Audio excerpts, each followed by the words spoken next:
What if there was a switch in your mind that could instantly make you calmer, smarter, and unshakably in control, no matter what life throws at you?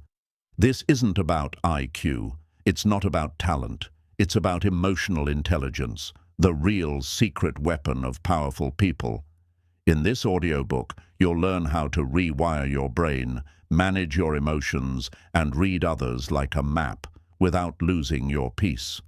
So if you're tired of being controlled by stress, anger, or confusion, it's time to take your power back, starting from the inside. Chapter 1. Emotional intelligence begins with self-awareness. Self-awareness is the foundation of emotional intelligence. You can't master your emotions until you understand them, and you can't understand them until you become brutally honest with yourself. Who are you when no one's watching? What thoughts loop in your mind when things get quiet? Most people run from these questions, but the emotionally intelligent face them head-on, because growth starts in that awareness. Your emotions are messengers, not enemies. When you feel anger, it's revealing a boundary. When you feel anxiety, it's pointing to something unresolved. Most people try to numb their emotions, but emotionally intelligent people listen. They use emotions as signals, not shackles. Self-awareness gives you power because it puts you in the position to observe, instead of be overwhelmed. Before you can lead others, you must lead yourself. That starts with noticing your patterns. How do you respond when you're under pressure? What habits show up when you're uncomfortable? If you never pause to reflect, you'll repeat those reactions on autopilot. Self-awareness interrupts the cycle. It turns reaction into reflection and reflection into growth. We're all wired with emotional habits. Some learned from family, some built from trauma. But if you never question them, they run your life. Emotional intelligence means looking at those programs and asking, is this still serving me? Most of the time it isn't. That's why awareness is step one. You can't change what you won't admit is there. You don't need to have it all figured out, but you do need to observe. Start with your triggers. What makes you shut down? What makes you explode? What makes you feel insecure? These are clues. Self-awareness isn't about judgment. It's about clarity. The more clearly you see yourself, the more freedom you gain over how you show up. Silence is your greatest tool. It gives space for your true thoughts to rise. Most people distract themselves so they don't have to feel, but the emotionally intelligent sit with it. Not forever, just long enough to understand. Because once you understand what's going on inside, you no longer fear it. You manage it. You grow from it. Self-awareness also means owning your flaws without shame. Everyone has blind spots. Everyone has emotional triggers. The difference between a reactive person and a powerful one is this: one denies them, the other studies them. The moment you begin studying your emotions instead of hiding from them, you become unshakable. The truth is, you are not your emotions. You experience them, but they are not your identity. Self-awareness creates that space. It gives you just enough pause to say, this isn't who I am. This is just what I'm feeling right now. And in that moment, you reclaim your power to respond differently. So today, stop blaming and start observing. Look in the mirror without flinching. Ask hard questions. Journal your emotional patterns. Track your reactions. Because emotional intelligence isn't built in one big moment. It's built in hundreds of tiny ones where you choose to notice instead of ignore. Chapter 2. Understand your triggers before they control you. You cannot heal what you keep ignoring, and you cannot lead your emotions until you know what activates them. Triggers are like silent switches, small things that flip your entire mood, your tone, your behavior, but they aren't the enemy. They are signals. When something triggers you, it's showing you where your work still lives. Not in blame, in awareness. Most people react without knowing why. One comment, one rejection, one inconvenience, and suddenly they're spiraling. That's not weakness, that's unawareness. The moment you name your trigger, you begin to separate from it. It no longer owns you. You now have a moment of choice, and in that moment, growth becomes possible. Triggers often come from past pain. A voice that sounds like an old wound, a tone that reminds you of childhood, a situation that mirrors an old failure. The emotionally intelligent don't just react. They pause and ask, why did that hit me so hard? That question is the doorway to liberation. Understanding your triggers doesn't mean you avoid life. It means you navigate life with emotional strategy. You no longer walk around waiting to be offended, insulted, or abandoned. Instead, you walk around aware, grounded, prepared, and able to shift direction when needed. Some triggers are loud, yelling, disrespect, chaos, but others are subtle, silence, being ignored, being misunderstood, feeling like you're not enough. The stronger your self-awareness becomes, the faster you spot the subtle ones. And that's where your power multiplies. Your triggers are not flaws, they're clues. Each one reveals a belief you still carry. Maybe you believe you're not lovable. Maybe you think you're invisible. Maybe you feel like you always have to prove yourself. These beliefs hide under your reactions, and it's your job to pull them into the light. You don't become powerful by avoiding emotion. You become powerful by owning it. When you feel triggered, breathe before you speak. Name the feeling. Notice the story your mind is telling. Then ask, is this reaction true, or is it a past fear speaking louder than reality? Most conflicts aren't about what's said. They're about what's felt. A trigger makes you feel unsafe. It reminds your nervous system of a past threat. But you're not in that past anymore. You're in control now. You get to decide how long the feeling lasts and what you do with it. Your ability to pause gives you power. That space between feeling and reaction is everything. It's where maturity is born. The more you train that space, the more you breathe, observe, and reframe, the more control you gain over every environment you're in. People who trigger you aren't always bad people. Sometimes they're mirrors, reflecting something in you that hasn't healed yet. Don't be so quick to cut everyone off. Instead, ask, what is this moment trying to teach me about myself? That's emotional intelligence in action. You'll never eliminate all triggers, and that's okay. The goal isn't to become emotionless. The goal is to become aware and intentional, to be able to say, I feel this, but I won't let it run me. That's the shift from being emotionally reactive to being emotionally respected. So take time to study your patterns. What consistently throws you off? What words instantly tighten your chest? Write them down, watch them, and most importantly, learn to respond to them from wisdom, not woundedness.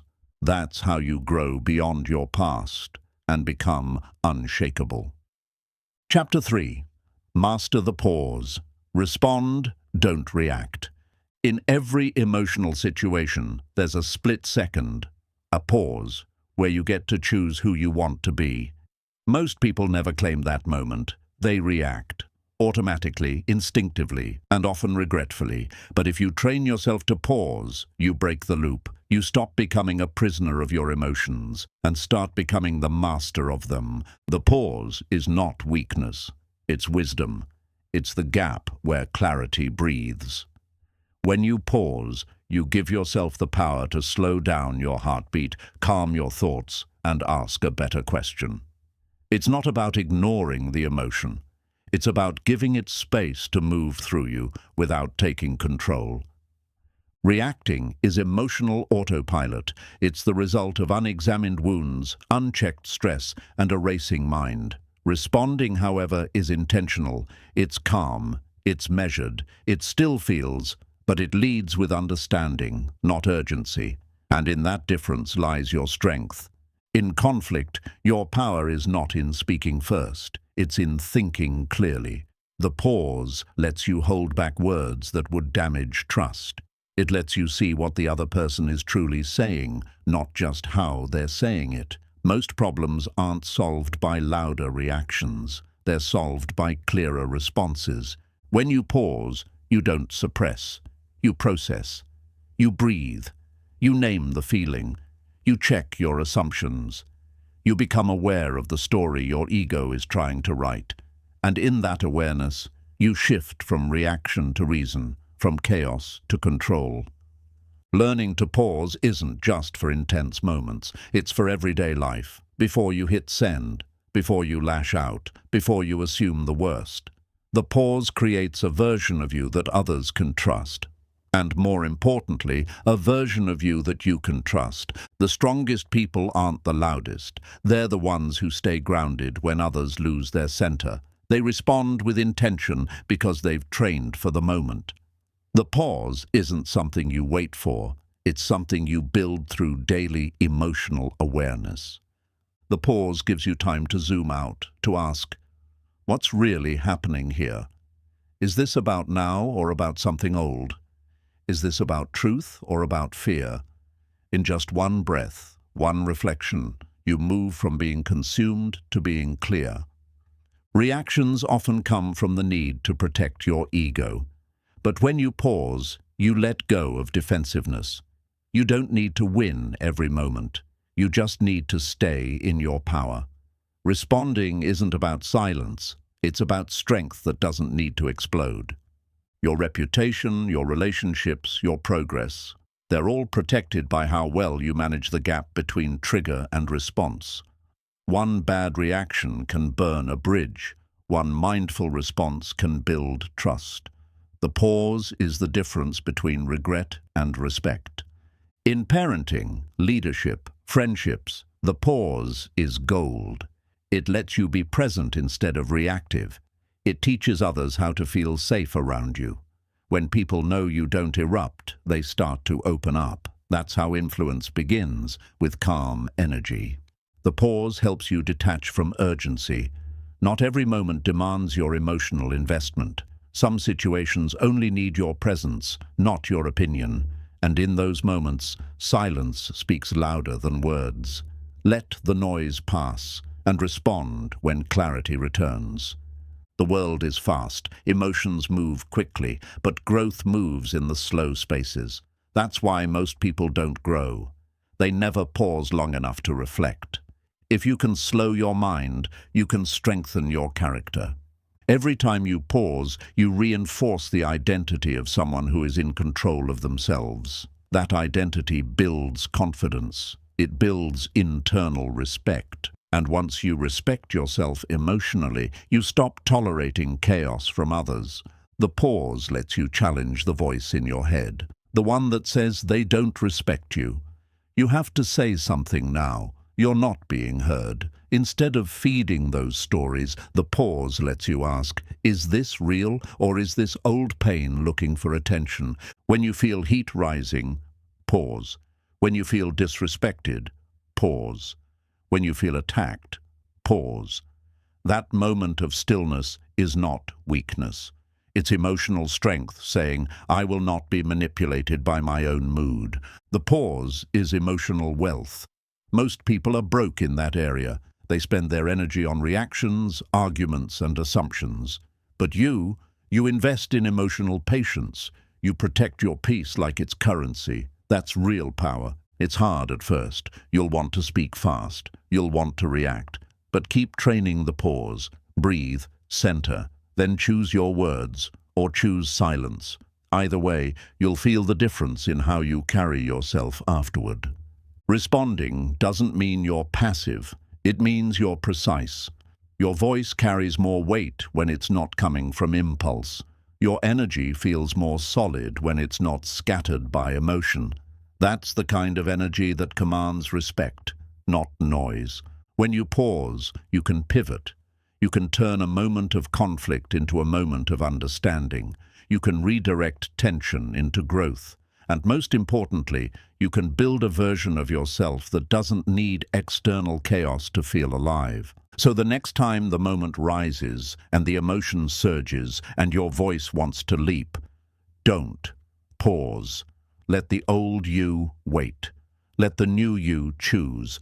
And in that stillness, you'll find the strength that makes you unforgettable. Because true emotional intelligence isn't about being emotionless. It's about choosing your power over your pattern.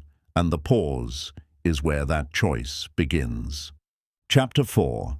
Rewire your thoughts with conscious language. Words don't just describe your reality, they create it. Every sentence you speak is a reflection of how you think, and every thought you repeat becomes part of your identity. If you want to change your life, you must first change your language, because your words aren't just sound, they're signals, programming your mind every time you speak. The way you talk to yourself in silence is louder than any conversation you'll have with the world. When you constantly say things like, "I can't," "I always mess up," or "I'm not good enough," you're not venting. You're wiring those beliefs deeper. Conscious language begins by noticing the unconscious script you've been running on repeat. Your brain listens to everything you say, especially about yourself. If you constantly speak from limitation, your brain adjusts your behavior to match that belief.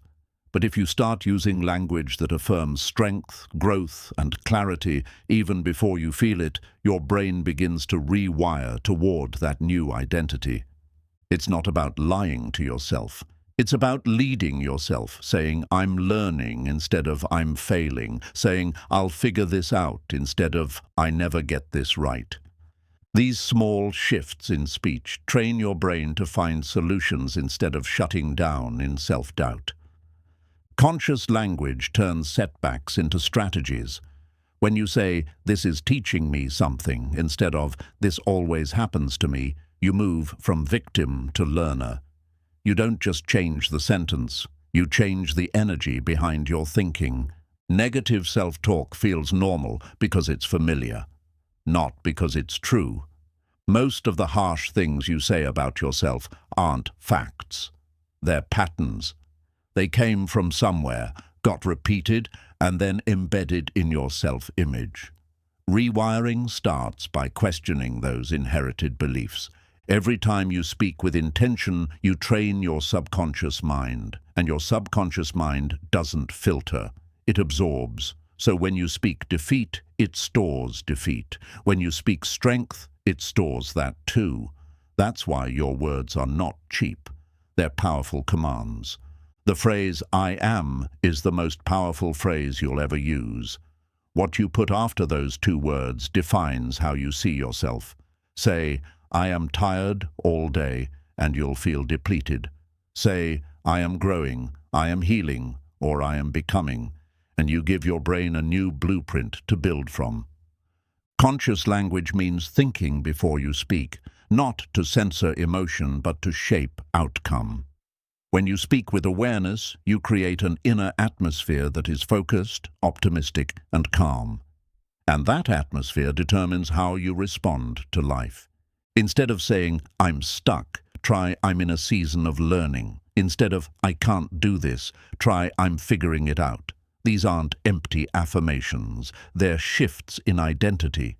When your words rise, your actions follow. Watch how you speak in hard moments. That's when your default script reveals itself. Do you blame yourself? Do you insult your intelligence? Or do you give yourself grace? Self-talk is not fluff. It's the foundation of mental strength. You're not being fake when you speak positively. You're being intentional. You're choosing to build, not break. And that choice, repeated every day, becomes the difference between survival and transformation. Conscious language also affects how others treat you. When you speak clearly and respectfully, people learn to mirror that energy. You teach them how to communicate with you based on how you communicate with yourself. Your environment might not change overnight, but your inner world can shift in one sentence. That sentence might be, "I am done speaking against myself," or "I will not repeat the lies I was raised on," or "I choose language that builds, not breaks." Words are frequency. Speak love, and you carry love. Speak power, and you begin to stand taller. Every sentence either plants a seed or poisons your soil. Make your language a garden. Let it grow clarity, peace, and strength. Start correcting yourself out loud. Say, "Wait, I don't want to speak like that anymore." When you catch a negative phrase, replace it with a higher one. It doesn't matter if it feels awkward. That awkwardness is the sound of you changing. Don't wait to feel confident to speak confidently. Speak like someone who's growing into confidence. Speak from where you want to go, not from where fear wants to keep you. Your mind will rise to match your mouth. Language is one of the most underused tools of transformation. You don't need to read 100 books before you shift. Start with your next sentence, because the words you speak today will shape the person you wake up as tomorrow. You've been trained by repetition. Now you must retrain by intention. That means repeating new words, new beliefs, new self-concepts. Speak them when you wake up. Speak them when you feel small. Speak them until they feel normal. The most powerful shifts don't happen in public. They happen in the privacy of your own mind. When no one hears you but you, and you choose to speak life anyway, that's when rewiring becomes real.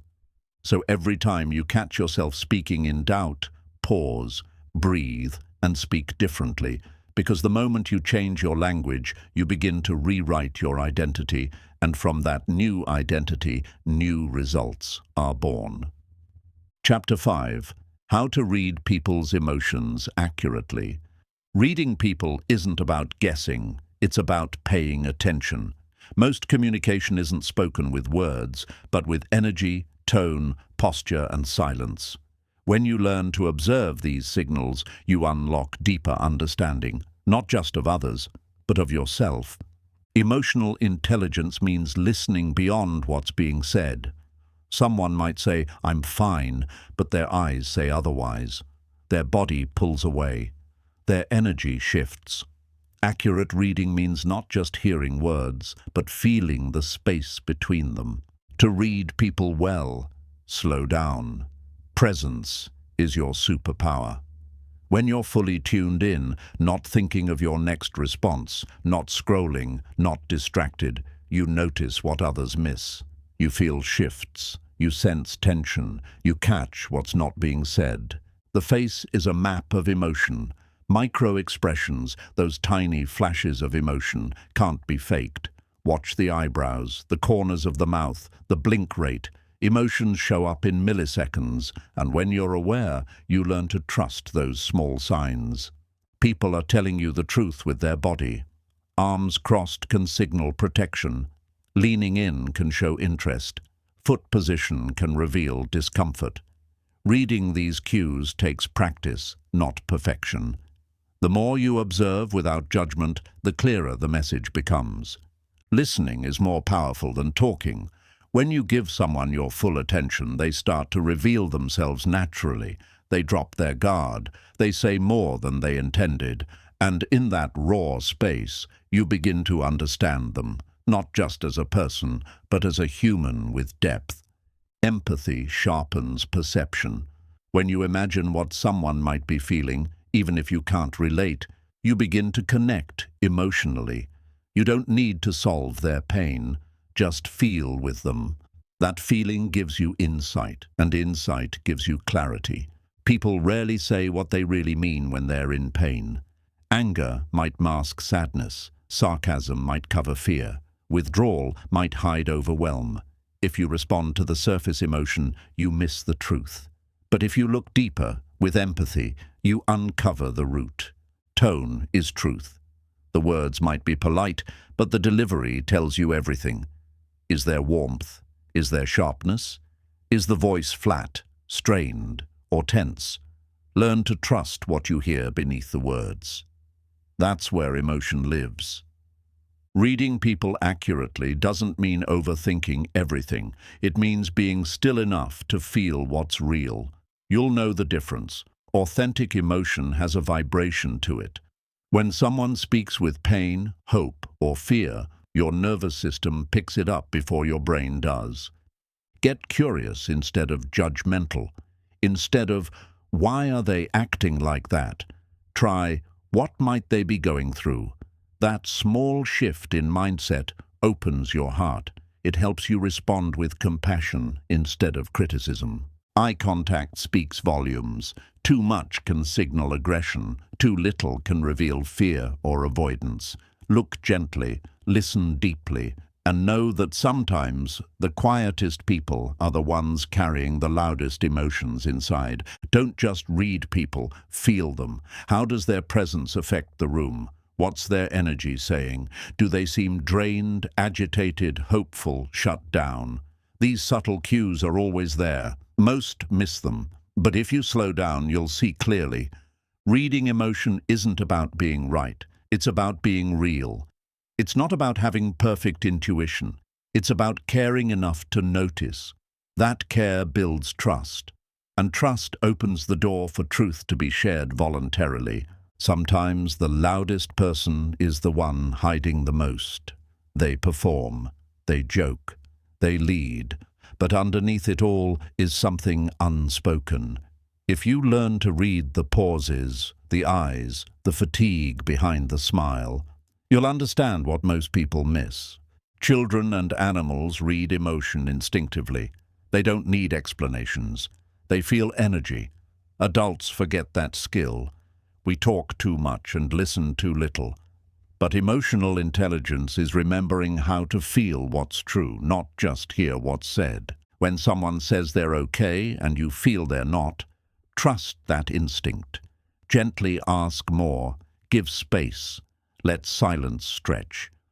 Most people will open up if they feel safe. Your presence can be the doorway to someone else's healing. Be aware of your own emotional state, too. Sometimes we misread others because we're projecting our own stress, fear, or insecurities onto them. Clear perception starts with a clear mind. The more stable you are, the more accurately you can read others. It's not manipulation, it's connection. You're not trying to control what someone feels. You're trying to understand. That understanding builds bridges where most people build walls, and those bridges lead to better communication, deeper respect, and stronger influence. You won't always get it right. You'll misread some people, but the effort to understand still builds emotional strength. It keeps you humble, present, and human, and that humility keeps you growing. So start watching more than you speak. Listen without rushing to reply. Feel without needing to fix. Because the ability to read people accurately isn't a trick, it's a skill. And the more you use it, the more powerful and peaceful your relationships become. Reading people takes time, not talent. The more you slow down and observe patterns, the clearer emotions become. You start to notice who avoids eye contact when nervous, who over-explains when guilty, who smiles to cover sadness. These are not guesses, they're patterns revealed through awareness. People often reveal their emotions through what they avoid. If someone quickly changes topics when something painful comes up, that's not coincidence. That's self-protection. Learn to listen to what people aren't saying, and you'll understand them better than they understand themselves. Learn to watch body tempo. When someone's movements become sharp or rigid, they're often stressed. When their body language opens, they feel safe. You don't need a psychology degree to feel this. Your nervous system already knows. You just need to trust it. When someone speaks about others, they often reveal how they feel about themselves. They always mess up might mean I feel inadequate. He doesn't care might mask I feel invisible. Look underneath complaints. Often you'll find unspoken personal pain. You don't have to agree with someone to understand them. Reading emotion is not about validating every behavior. It's about seeing the root cause. When you understand where pain comes from, you stop taking reactions personally. And that understanding gives you peace. Observe how someone talks about their past. Do they smile when they speak about painful memories? Do they get quiet, defensive? The way someone handles their own story reveals what they've processed and what they've avoided. Pay attention to changes in voice pitch and speed. When people are nervous, they often speak faster or with less control. A sudden pause can indicate emotional overwhelm. When you tune into these shifts, you hear the truth behind the words. People who constantly interrupt often feel unsafe when they're not in control. That's not rudeness, it's insecurity. When you read their emotion, you stop reacting with frustration and start responding with patience. That's emotional power in action. Even silence has a message, a pause, a look, a sigh. These are emotional cues. Someone might say nothing, but their energy screams exhaustion or sadness. When you stay present through the silence, you begin to understand what words fail to say. People mirror emotions. If you're calm, they soften. If you're open, they often let their guard down. This is why emotionally intelligent people often draw others in, not by force, but by resonance.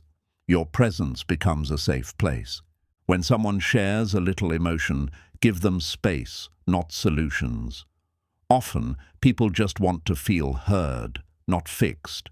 If you rush to advise, you shut down connection. If you listen deeply, they feel seen.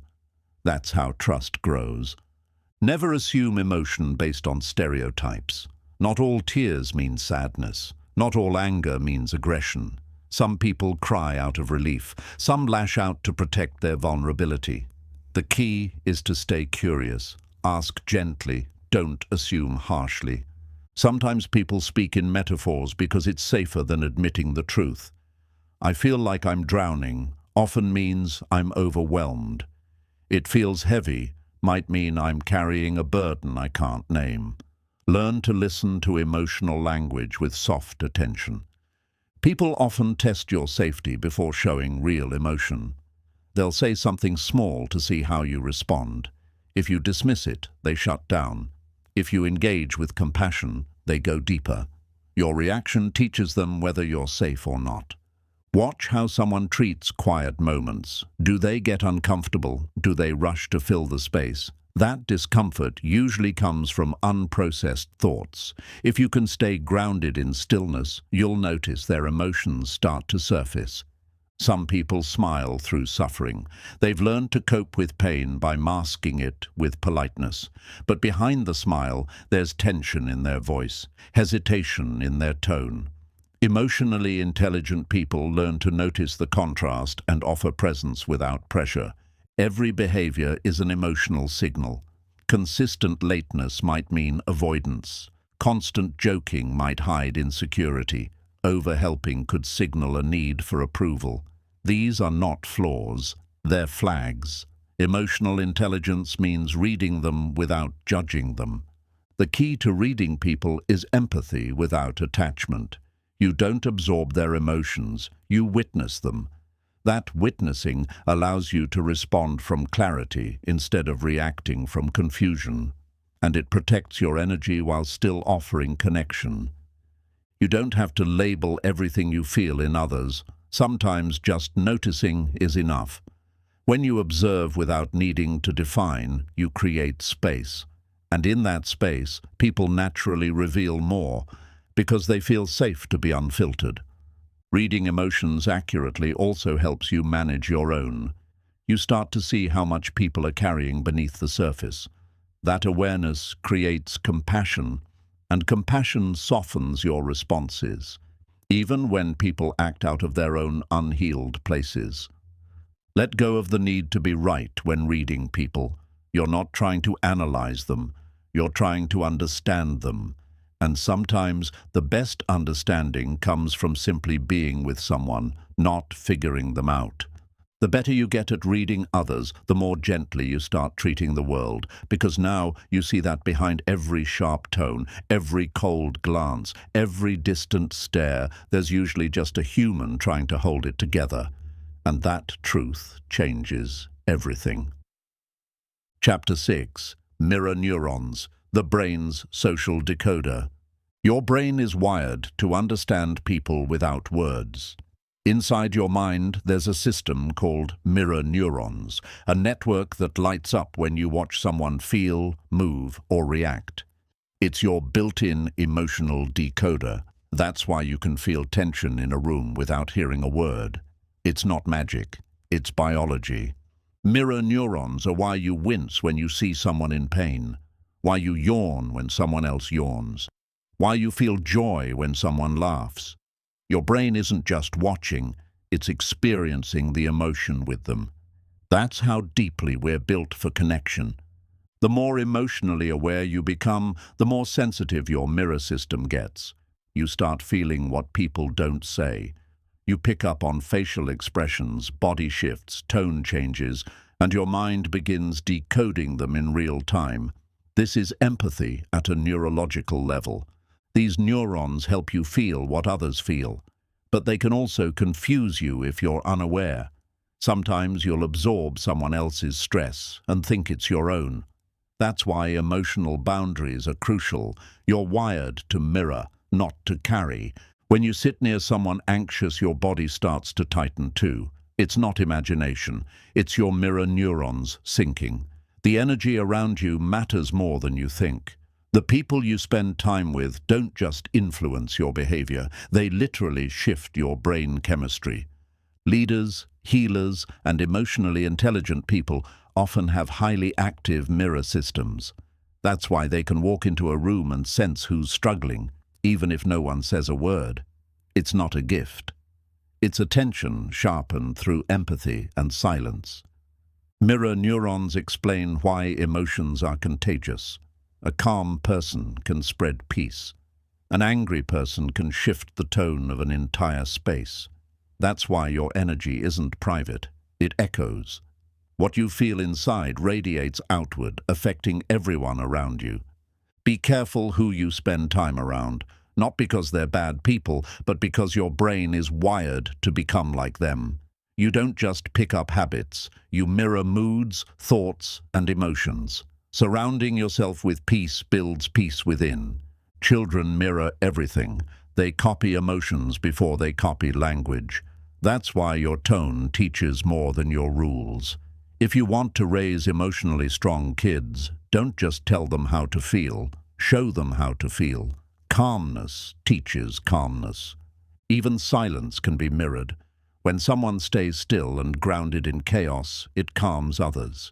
Mirror neurons respond not just to words, but to presence. This is why stillness is so powerful. It gives others something to reflect that isn't reactive. Social intelligence is rooted in mirror neuron awareness. If you want to influence people, don't start with what you say. Start with how you make them feel. Your emotions enter the room before your words ever do. People don't always remember what you said, but they never forget how you made them feel. This system is also why group energy is so powerful. When you're surrounded by people all focused, motivated, or calm, your brain begins to match. That's why environments are not neutral. They're emotional amplifiers. Mirror neurons help you build rapport. Ever notice how people who are close start speaking alike, moving alike, laughing at the same rhythm? That's the mirror system syncing. It's unconscious, but it builds trust faster than words ever could. You can use this system with intention. Want to make someone feel safe? Slow your tone, breathe deeply, relax your body. Their system will start to match yours without even realizing it. This is why your state matters more than your strategy. Pay attention to who drains you. Your brain is likely mirroring their anxiety or negativity. It doesn't mean they're bad, but it means your mind is echoing emotions that aren't helpful.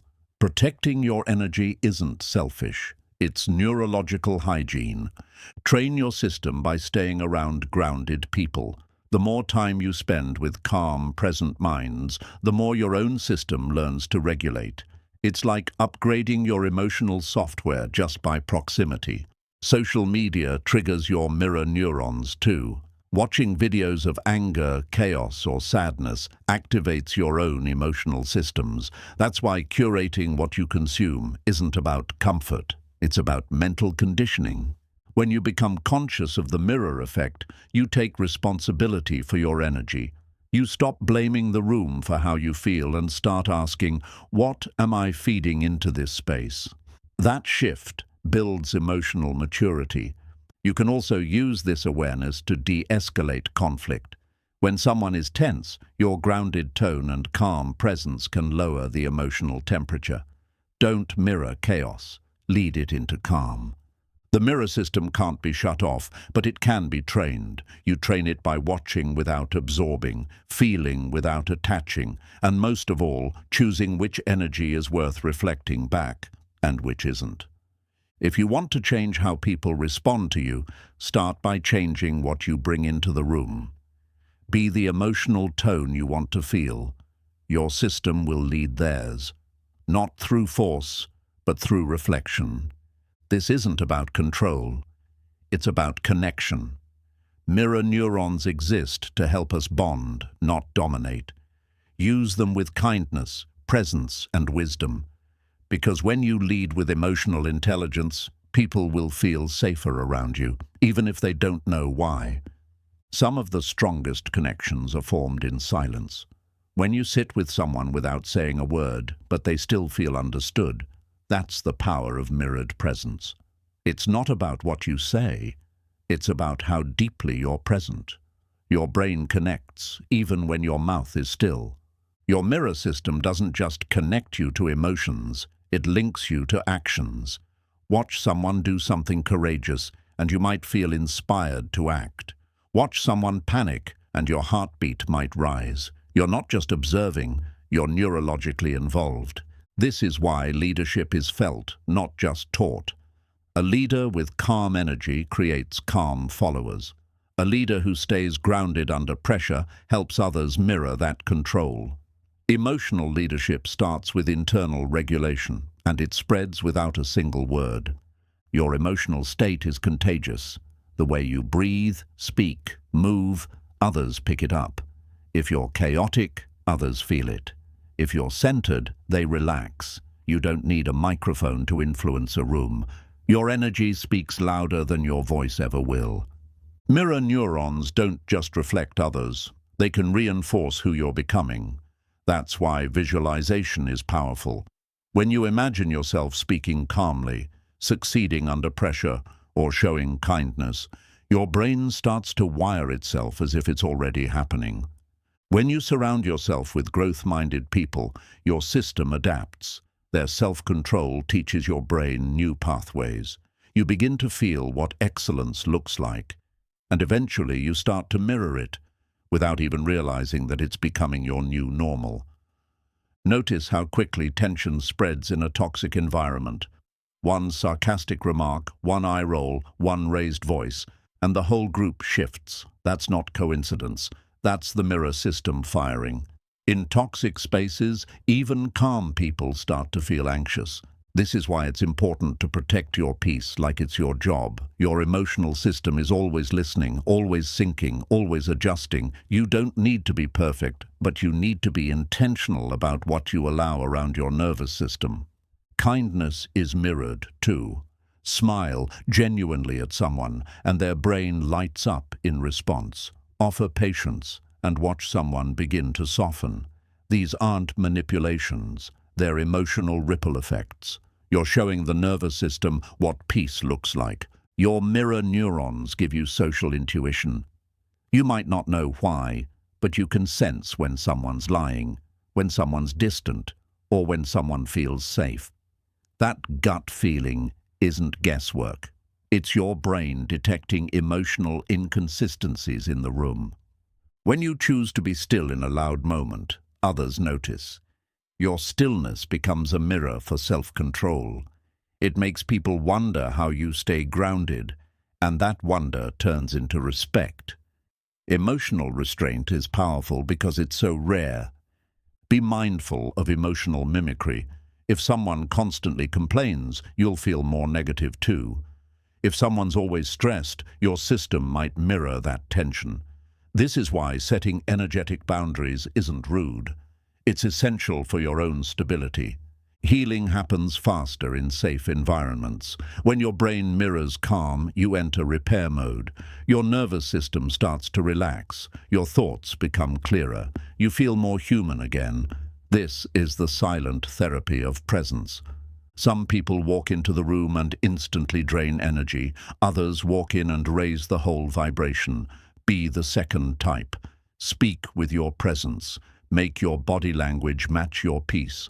People will mirror you, not because you force them, but because it feels better. In relationships, misalignment often begins with emotional mismatch. One person mirrors fear, the other mirrors shutdown. The more aware you are of this cycle, the more you can shift it, not by fixing the other, but by changing what you reflect back. Practice emotional hygiene by pausing before you respond. Ask yourself, is this mine, or am I mirroring someone else's energy? That 1 second of awareness can save you from days of stress that never belonged to you in the first place. Even in digital spaces, mirror neurons respond. Watching someone cry on screen, your eyes well up. Seeing joy in a video makes you smile. It's not just content, it's connection. Be careful what you consume. You're programming your emotional mirror every day. If you've ever felt emotionally exhausted after being around someone, that's your mirror system on overdrive. You weren't just present, you were absorbing. Learn to return to your own baseline by grounding yourself after those moments. Breathe. Reset. Don't underestimate your silent power. The person who observes more than they speak often sees the most. Their mirror neurons aren't racing to react. They're tuned in to feel. That calm awareness is what makes them wise, respected, and deeply magnetic. In conflict, whoever controls their emotional mirror first wins, not in domination, but in dignity. If you can hold your center while others spiral, your mirror becomes the stabilizer. And that balance can de-escalate chaos faster than any argument. To build emotional leadership, start by managing what you reflect. Don't mirror fear when you feel it. Don't echo negativity when it shows up. Be the mirror of what you wish to receive. Your emotional posture will start shaping the world around you. At the end of the day, your mirror neurons are not just science, they're service. They remind you that we're built to feel each other, to understand each other, to grow together. Use that gift with care, use it with strength, and the reflection you create will change lives. Chapter 7. Train your mind to stay calm in chaos. Calm is not something you find, it's something you build. In a world that thrives on noise, urgency, and fear, staying calm is a form of rebellion. When everything around you is loud, the ability to stay quiet inside becomes your superpower. It's not easy, but it's possible, and it starts with training. Your brain will mirror whatever you feed it most. If you constantly feed it stress, it will normalize panic. But if you begin to introduce stillness through breath, reflection, or silence, it will start learning that calm is an option. The more you return to it, the more natural it becomes. Chaos wants your reaction. It wants you to panic, to rush, to yell, to give up your power without even realizing it. But calm is the pause that protects you. It gives you time to think, to breathe, to choose instead of explode. That's how calm becomes control. Staying calm doesn't mean you're emotionless. It means your emotions don't run the show. It means you can feel anger without becoming destructive. You can feel fear without shutting down. Calm doesn't deny emotion. It directs it with clarity. When your mind is chaotic, everything feels like an emergency. Small problems feel massive. Every delay feels personal. Every opinion feels like an attack. But when your mind is calm, you begin to see things as they are, not as your panic paints them. Training your mind starts with awareness. Notice when your thoughts speed up. Catch the moment your breath shortens. These are the signs that chaos is knocking, and your response in that moment becomes your practice. Breathe, reset, begin again. You don't wait until you're in a storm to learn how to swim. The same goes for your mind. You must train it before chaos hits. That means practicing calm in small moments, during traffic, in arguments, when plans shift. Every choice to stay grounded makes you stronger. Calm is a discipline, and like all disciplines, it requires consistency. Start your mornings with peace. End your nights in reflection. In between, take pauses. Close your eyes. Stretch your breath. You're not just calming your mind, you're reprogramming it. Some people confuse being calm with being weak, but it takes far more strength to be calm than to explode. Anyone can lose their temper, but to hold your center when your world is shaking, that's power, that's presence, that's true control. In chaos, the loudest person often has the least control. The calmest person holds the most influence. Because people trust calm, they lean into it, they follow it. If you want to lead, not just in business but in life, train your calm like a muscle. Your nervous system follows your breath. When you slow it down, your mind slows too. That's not just relaxation, that's leadership over your own biology. The breath is always with you. Use it deeply, often. Calm is just one inhale away. Even your thoughts become quieter when your body is at peace. Movement helps. Walk slowly. Sit still. Feel your feet on the ground. Anchor your attention to the present moment. In that stillness, you reclaim the space that chaos tried to steal. Train your inner voice. When things go wrong, what do you say to yourself? If it's panic, you'll freeze. If it's patience, you'll think. Replace "this is a disaster" with "I can figure this out." That one sentence changes your entire nervous system. You are not your environment, you are your response. Chaos can happen around you, but peace can still live within you. You don't have to match the energy of the room, you can set the energy. And it begins by holding your own. Mental training is like emotional weightlifting. Every time you stay calm in pressure, you strengthen your emotional core.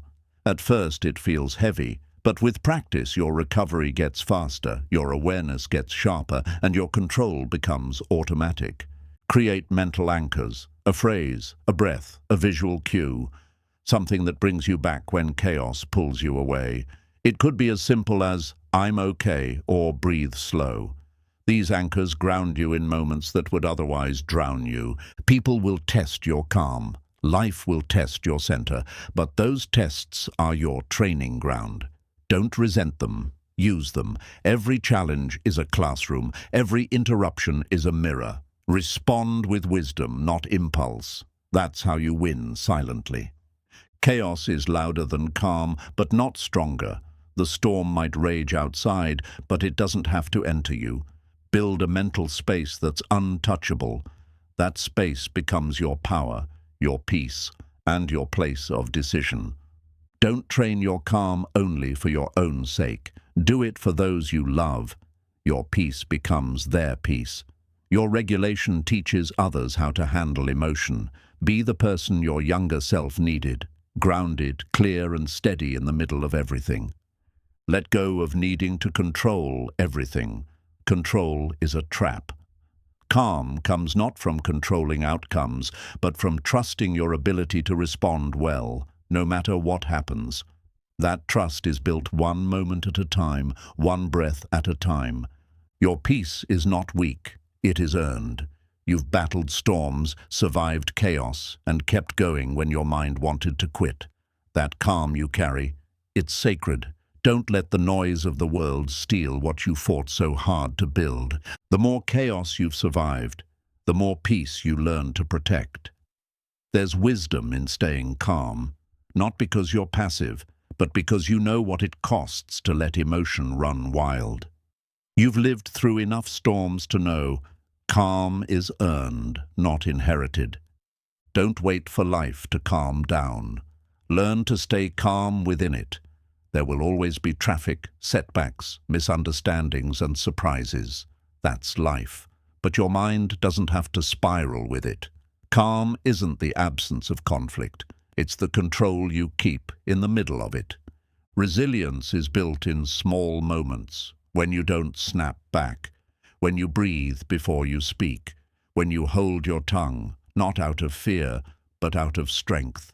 That's how your calm sharpens, moment by moment, reaction by reaction. Your calm protects your future. One panicked decision can derail years of progress, but one calm choice, one pause in the middle of pressure can save relationships, preserve reputations, and keep your goals on track. Calmness is a form of long-term thinking. You don't have to feel calm to act calmly. Sometimes the most powerful move is to steady your voice, even when your heart races. It's in that gap between fear and action that true growth lives. Calm is the bridge between emotion and wisdom. In high-pressure moments, speak slower, move slower, think slower. Chaos wants to speed you up so you lose clarity, but calm gives you your timing back. When you control your pace, you regain your power. Speed isn't strength, precision is. Learn to recognize emotional triggers before they control you. The more aware you are of what sets you off, the better you can prepare. Calm is easier to hold when you know where chaos tries to sneak in. Awareness creates a map. Practice helps you follow it. You're not failing because you feel anxious. You're training. Every deep breath you take, every reaction you soften, is a step closer to mastery. Calm isn't built in comfort, it's built in chaos. And every time you practice, you build more muscle. Anchor your day with rituals that remind your mind who's in charge. Morning silence, evening reflection, a simple walk in nature. These small practices reinforce your calm, not just when things are good, but especially when they're not. Most people try to control others to feel better. But emotional power doesn't come from changing others. It comes from mastering yourself. When you stay calm in front of someone who wants to provoke you, you've already won. Sometimes your silence will be your greatest strength. You don't have to explain your calm to people who are addicted to chaos. Let your energy speak for itself. Let your peace be the loudest thing in the room. Letting go is part of staying calm. You can't hold everything. You can't fix everything. Release what you can't control. Focus on what's in your hands, your words, your breath, your attitude. That's where your peace lives. That's where calm grows. Your environment affects your calm more than you realize. Loud people, anxious energy, digital noise, all of it shapes your nervous system. Protect your space. Guard your peace like it's sacred, because it is. Calm minds make better decisions. In crisis, it's not the smartest person who leads, it's the calmest. When others react emotionally, your stillness becomes magnetic. People will follow your lead not because you demand it, but because they trust it. Patience fuels calm. When you stop needing instant results, you stop chasing every fire. You start choosing what matters. You start conserving energy, and that conservation gives you more power, more presence, more strength. Train your recovery time. You may lose your calm. That's human. But how fast do you come back? That's where growth happens. Don't aim for perfection. Aim for a faster return to peace. The faster you return, the stronger you become. When emotions rise, shrink your world. Don't solve everything. Don't talk to everyone. Focus on your breath, your thoughts, your body.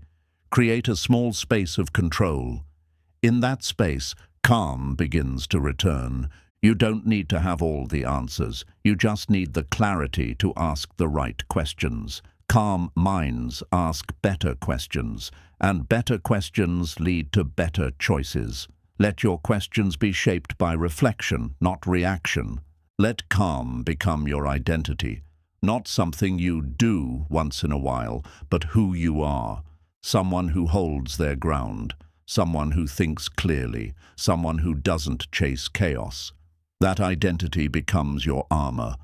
The world doesn't need more noise. It needs more calm leaders, people who don't break under pressure, people who respond with strength, people who turn down the heat when the room gets tense. Be that person. Be the calm in the storm. The more calm you carry, the more trust you earn. People feel safer around those who don't explode.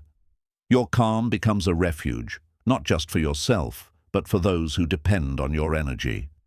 That kind of peace has power. Quiet power. Chapter 8. The Power of Empathy in Influence. Influence isn't about talking louder, it's about listening deeper. True influence starts when people feel seen, heard, and understood. Empathy is the bridge. It connects hearts before it changes minds. You don't need a loud voice to be powerful. You need a soft presence that speaks directly to what people feel. People remember how you made them feel more than what you told them. If your presence calms them, encourages them, lifts them, you've already won their attention. Empathy is magnetic. It doesn't push, it pulls. It draws people in because it feels safe. Influence built on empathy lasts longer than influence built on fear. Fear may get a reaction, but empathy gets loyalty. When people feel emotionally supported, they naturally trust your leadership. And trust is the foundation of true influence.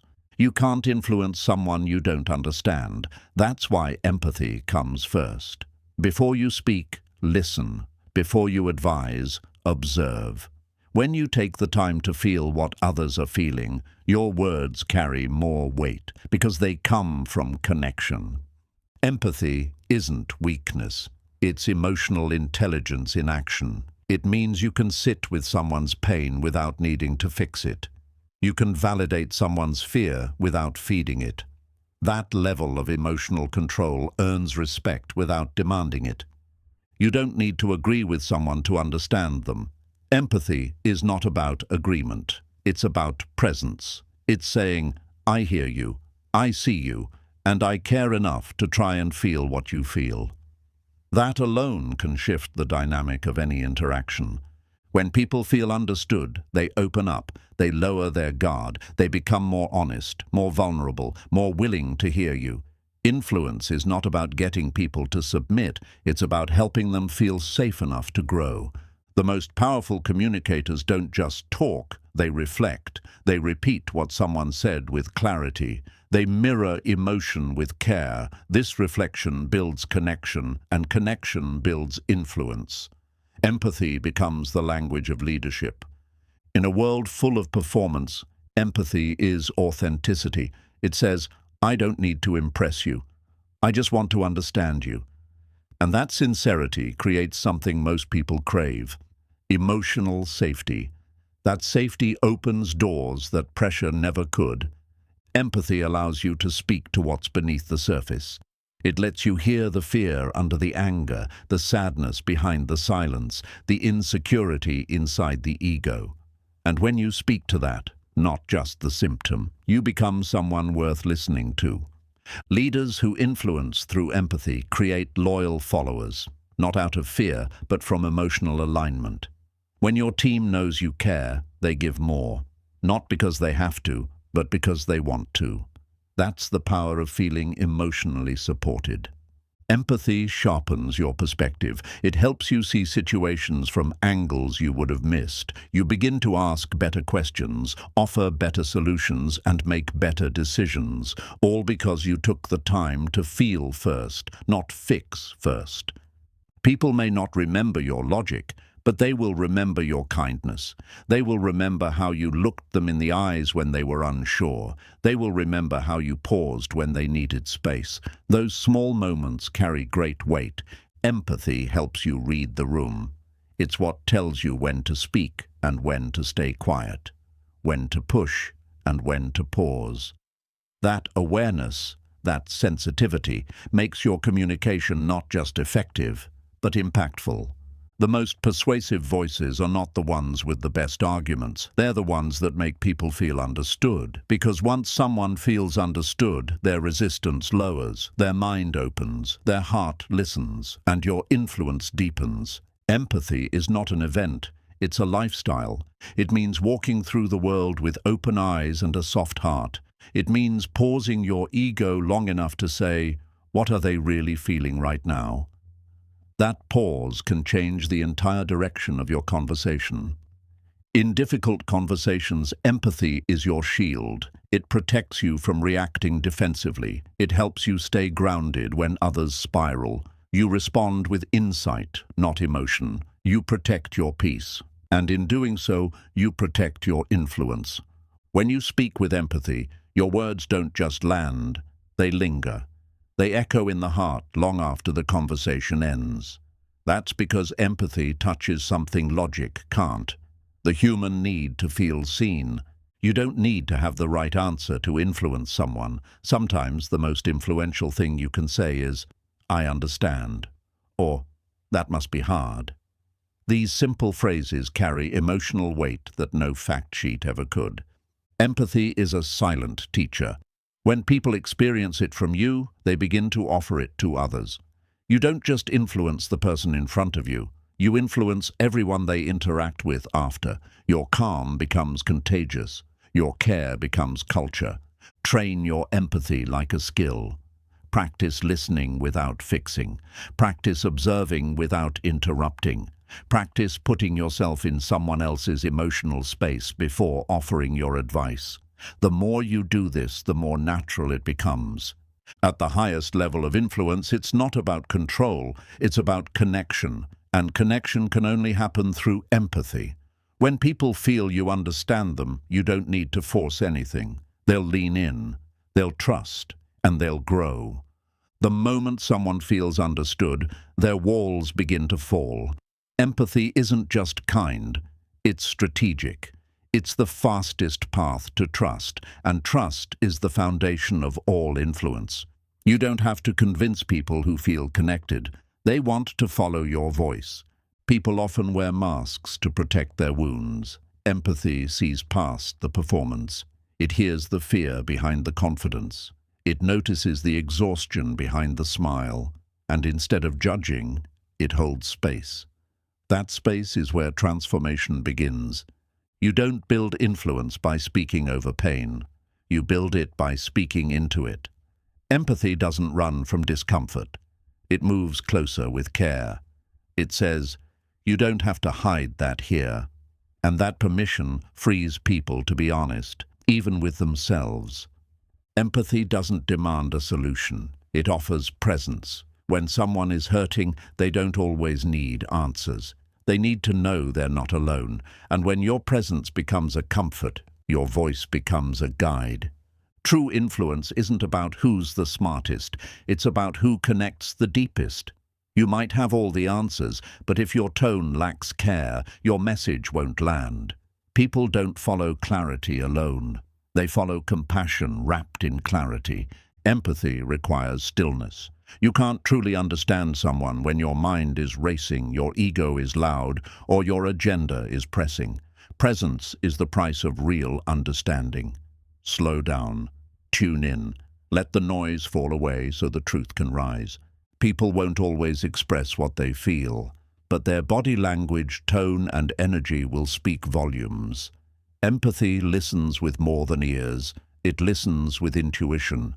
And the better you get at reading unspoken emotion, the more influence you hold. Sometimes influence looks like silence, like holding space for someone's tears, like letting them finish their sentence, like saying, take your time. That patience tells people, you matter here, and that sense of mattering is what creates loyalty. Empathy is how you speak to people's reality. Logic says what should be. Empathy says, I know how it really feels.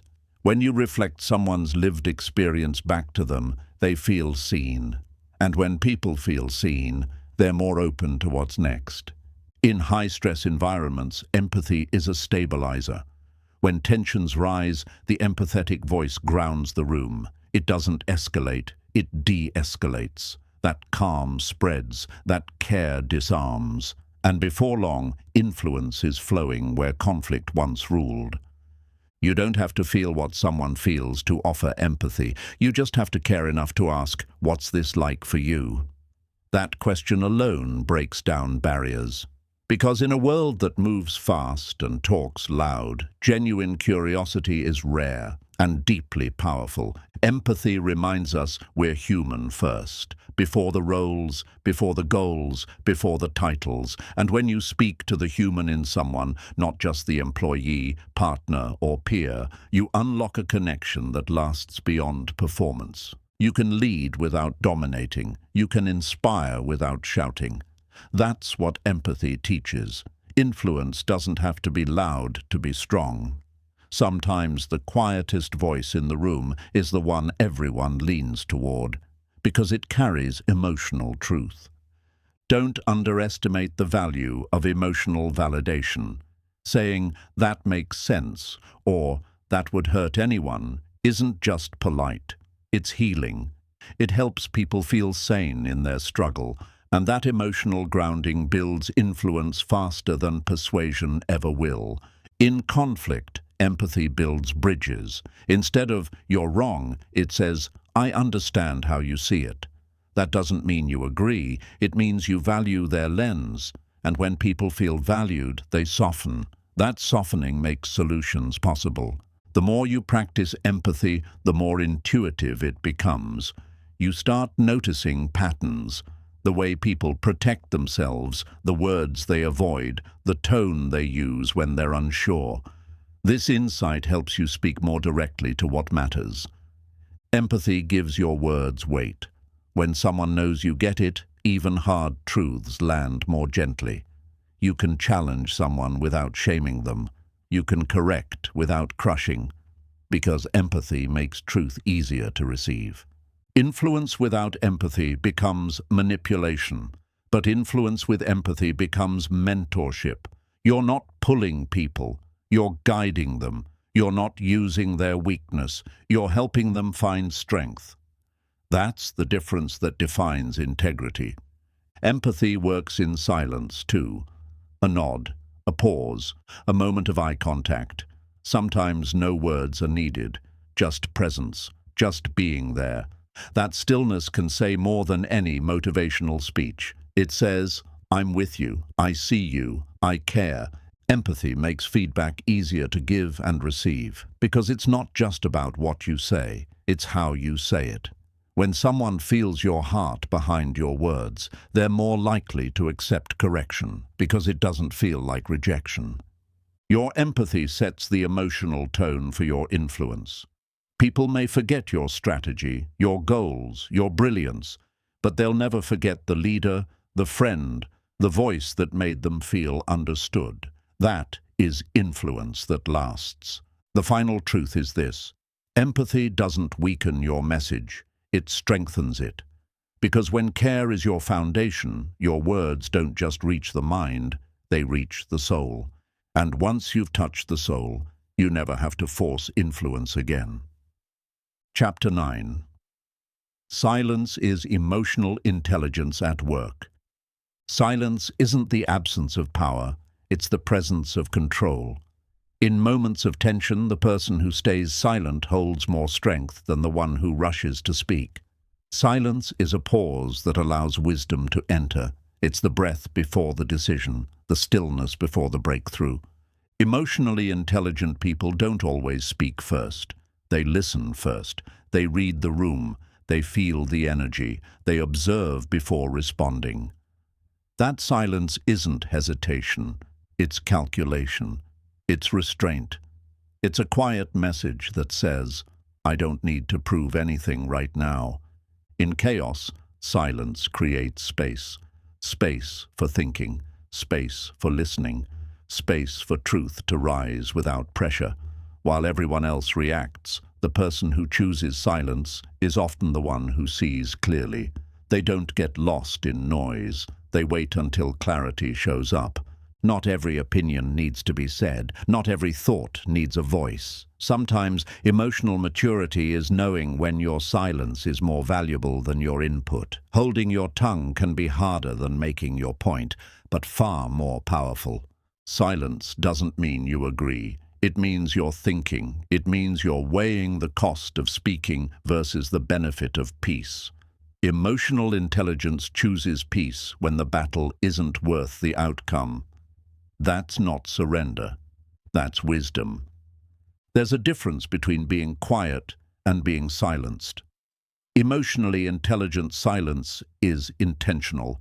It's active. It's rooted in awareness. It doesn't come from fear. It comes from strength. It's the kind of quiet that holds weight. When someone is emotional, silence becomes your superpower. You don't interrupt. You don't fix. You just sit, grounded, present, and still. In that silence, the other person finds room to breathe, to process, and to trust. That trust is influence in its rawest form.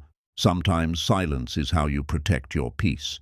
People will try to pull you into arguments, into chaos, into ego battles. And the moment you respond, you've entered their frame. But silence says, I choose my peace over your drama. In conflict, silence gives you leverage. The person who doesn't rush to defend themselves often wins the emotional high ground. Because silence under pressure says, I know who I am. It speaks louder than shouting ever could. Silence is a boundary. It's how you say, I'm not available for this energy, without saying a word. It's how you exit conversations that go nowhere. It's how you conserve your emotional fuel. It's the mature alternative to arguments that solve nothing. Emotional intelligence understands timing. Just because you have something to say doesn't mean now is the moment to say it. Silence teaches patience, and patience often reveals more than pressure ever could. When you're silent, you notice more. You hear what's not being said. You observe body language. You sense emotional shifts. Most people miss these because they're too focused on talking. But silence sharpens your awareness like nothing else. Silence also builds presence. You don't need to dominate a conversation to own a room.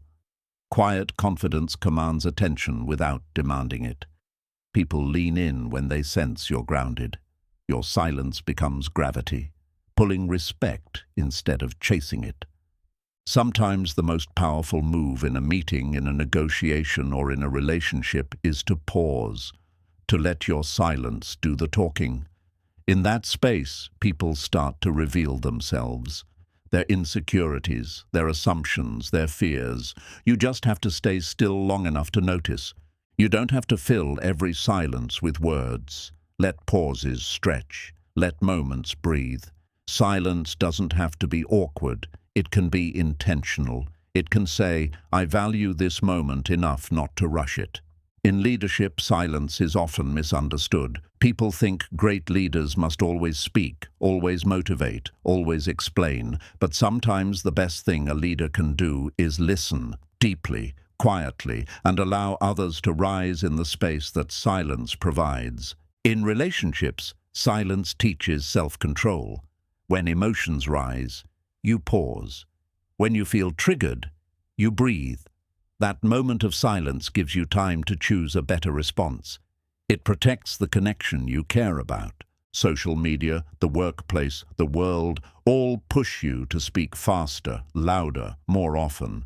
But silence rebels against that. It says, I'll speak when I'm ready, not when I'm rushed. That resistance is where your emotional intelligence grows strong. Silence is also how you receive. You can't hear wisdom if you're always talking. You can't feel peace if you're always reacting. Silence is the channel where intuition speaks, where God speaks, where your own heart finally gets a chance to be heard. Let silence become your reset button. When your mind races, when your emotions surge, when your world feels out of control, go quiet. Not because you're escaping, but because you're regrouping, regaining your clarity, recharging your power. In emotionally intelligent circles, silence is respected. People don't rush you. They honor your stillness. They know that silence is not emptiness. It's preparation. It's depth. It's a sign that what you say next will matter more because you chose not to waste your words. So learn to value silence. Not as weakness, but as wisdom. Not as absence, but as presence. Because the more you master silence, the more influence you hold. And in a world that can't stop talking, your calm will speak louder than anyone else's noise. Silence teaches you what urgency hides. In a noisy world, silence is a mirror. It shows you what you're really feeling. When you stop talking, when you stop reacting, your real thoughts rise to the surface. And only then can you deal with them with clarity. Sometimes silence is where truth hides. People often speak to distract themselves from their discomfort. But if you sit quietly, if you don't rush to cover it with noise, the real emotion reveals itself. That's how growth begins. By listening to what discomfort is trying to say. A calm presence in a loud environment is rare and unforgettable. Most people are swept away by noise. But the one who remains silent, measured, and grounded stands out without trying. That quiet strength is what people respect and remember. You don't have to prove yourself when you know yourself. That's what silence represents. Inner security. Emotionally intelligent people don't compete for attention because they've made peace with who they are. Their silence isn't emptiness, it's assurance. When people are uncomfortable with silence, they'll rush to fill it. That's where their insecurity leaks out. Emotionally intelligent people are comfortable sitting in it. They understand that not every second needs to be filled. Meaning often lives in the pause. In silence, you begin to notice the noise in your own head. Thoughts you ignored, feelings you buried, stories you've been repeating. But instead of running from them, emotionally intelligent people welcome the stillness. Because in silence, healing starts. Silence trains patience. When you don't interrupt a moment, when you let someone finish, let a situation unfold, let a thought breathe, you build a deeper type of presence. That presence earns trust, because it shows you're not driven by impulse but by purpose. Sometimes silence is your answer. Not every insult needs a comeback. Not every rumor needs a defense. Letting silence speak for you shows you trust time more than your temper, and time always tells the truth, more clearly than any argument. The most emotionally intelligent people speak when their words will improve the moment, and stay silent when they won't. They understand that timing matters, energy matters, and speaking just to fill space usually dilutes both. Silence also allows others to speak. When you pause, when you resist the urge to interrupt, you open space for others to reveal more. People often say the most important things when there's a gap. Let the gap exist. Let the truth rise in it. The more you practice intentional silence, the more your energy becomes calming to others. People will seek you out, not for your answers, but for your atmosphere. Because in your presence, they feel centered. That's influence you don't have to advertise. Silence is the stage for your intuition. You can't hear your gut if your mind is always racing.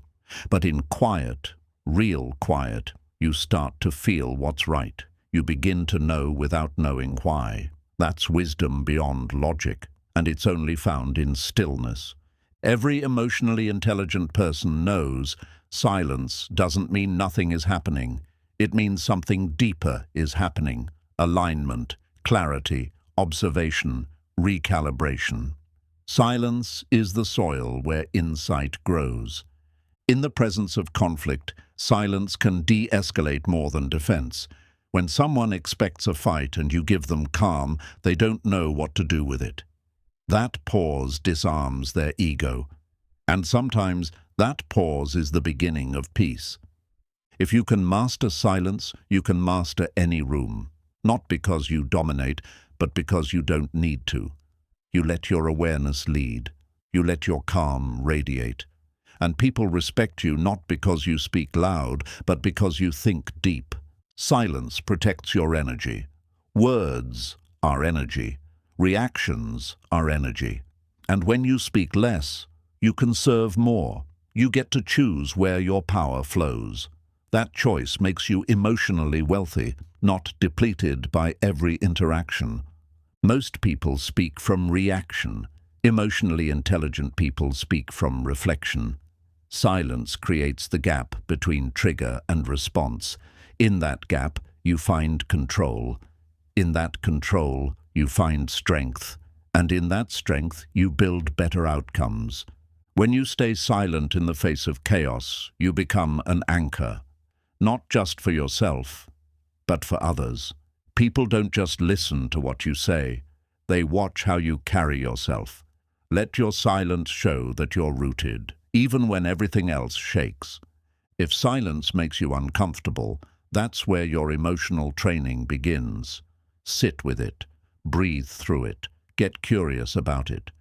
Because the more peace you can find in silence, the more peace you'll carry into every noisy situation. Silence also helps you hear others better. When you stop preparing your reply and just listen, people reveal their true selves.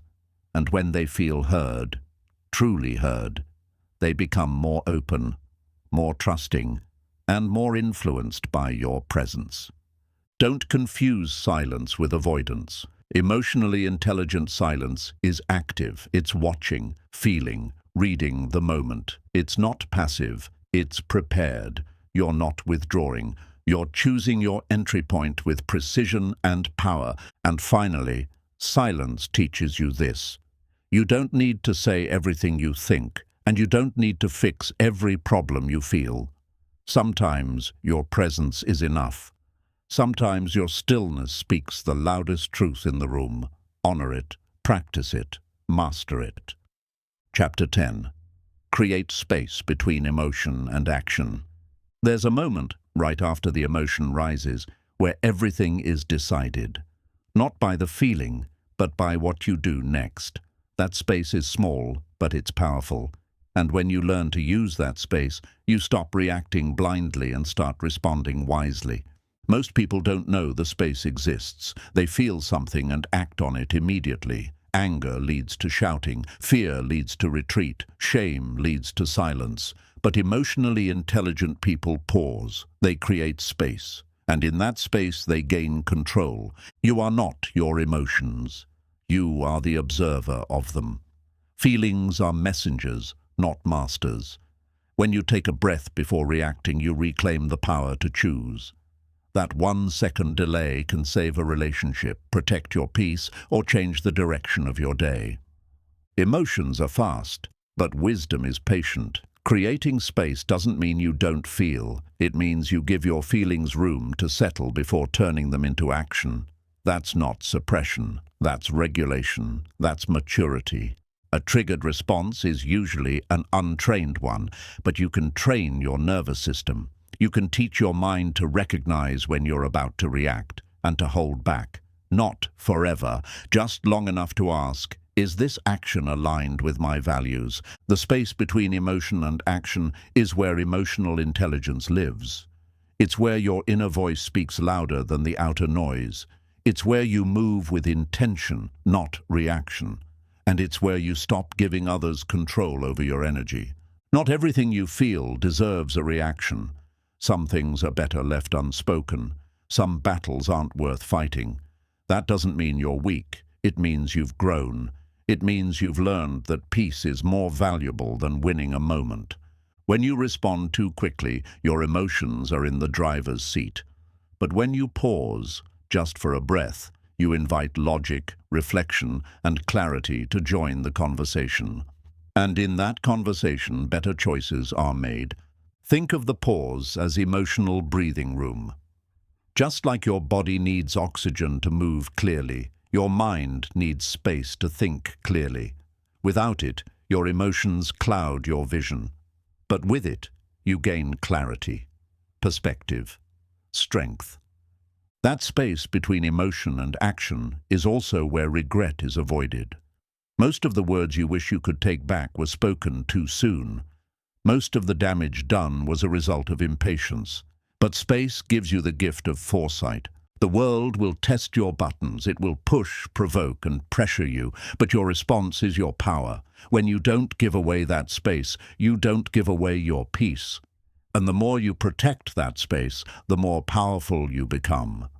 When someone offends you, pause. When a situation escalates, pause. When emotions run high, pause.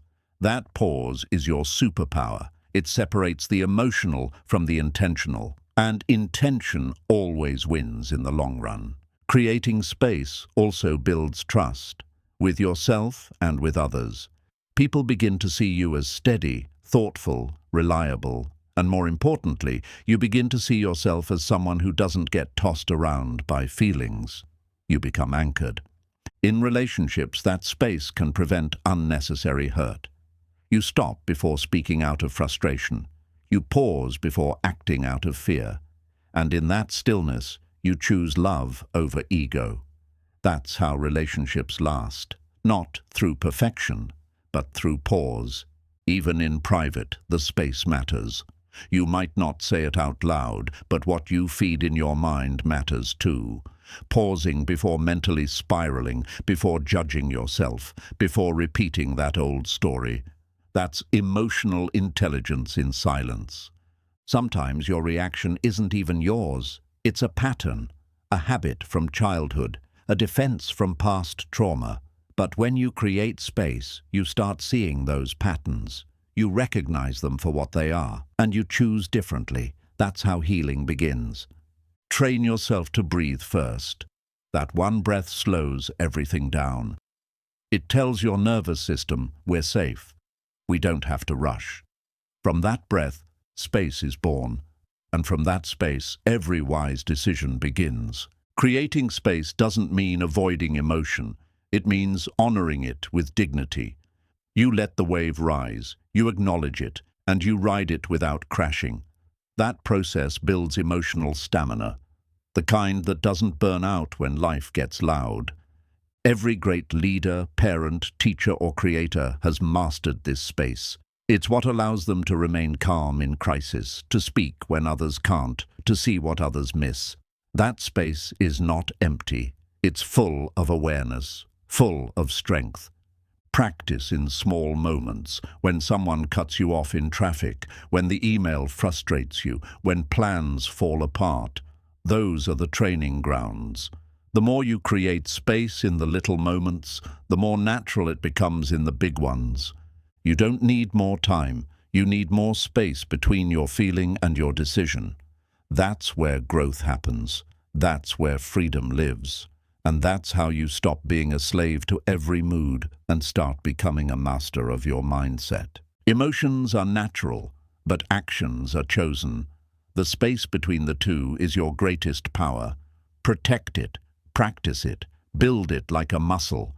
Because in that sacred pause, you don't just find peace, you find the version of you that you've been trying to become.